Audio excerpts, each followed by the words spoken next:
While Gerber expressed some doubt about FSD, the biggest risk to Tesla FSD adoption is the humans themselves preventing it. When will a car ever drive perfectly on its own?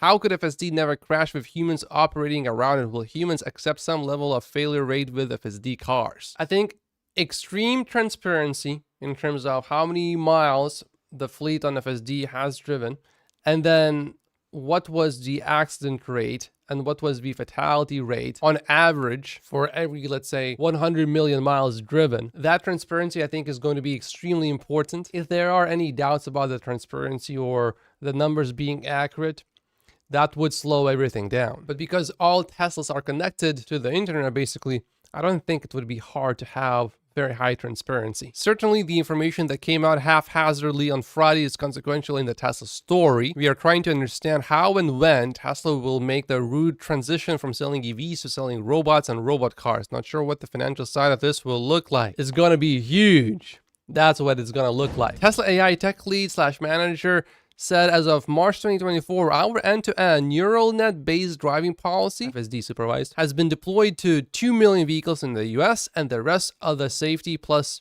autopilot software stack is running on 6 million vehicles globally. That's a lot of data collection. Good luck for any other company catching up to that. This is for FSD deniers. Watch this video of my Tesla performing 2 rideshare pickups and drop-offs with 0 interventions for 45 minutes and explain to me why it's impossible to scale that up to 450 minutes and then 4,500 minutes and then 450,000 minutes. It's coming and it's happening. It's inevitable. It's just a matter of time. I really don't think we should give up now. Today, FSD is as bad as it's going to ever be. It will only get better from here on. A Tesla saved another life. A story of how FSD helped bring someone to the ER in the middle of the night. Wow.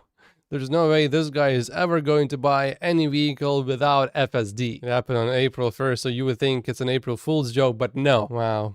I'm not going to read it, but wow. Look at what Tesla bears are saying. Tesla FSD is faker than Theranos.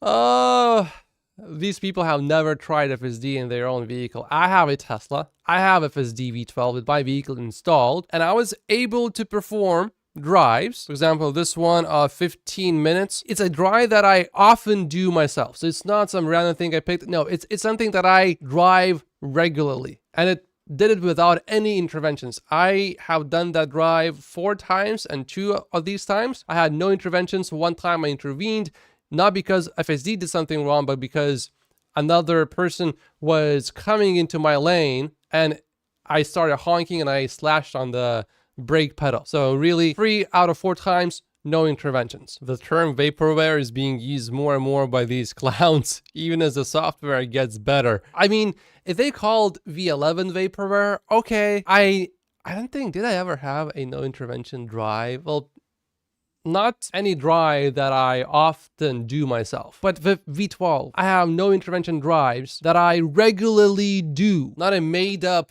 route that's easy for FSD to go through. No, it's a drive I often take myself. Here's someone else doing a 51-mile 0 disengagement and 0 intervention drive. Wow.